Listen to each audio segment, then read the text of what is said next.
time na yan, hindi ko lang 100% sure na nabanggit na. Pero kasi, nung nag-growing up kami ni Catherine, alam ko na ang next ko, walang hanggan. Nasabi na sa amin nung time na yun.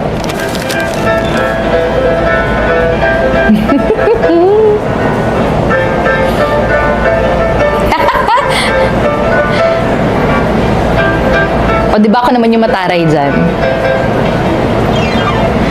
Ang kwento naman nun ay, ano namin yun, pictorial for walang hanggan kasi may ilalabas na poster plus yun din yung gagamitin sa mga albums na lalabas. So, nung time na yun, ako naman yung seryoso, siya naman yung natatawa. Pero up to now kasi, hindi namin kaya magtitigan ng matagal. Pagka nagtitigan kami ng matagal, ganun din ang makikita nyo, magtatawanan kami. Kasi, ewan ko, up to now, nahihiya pa rin kami sa isa't isa. Abangan nyo yun.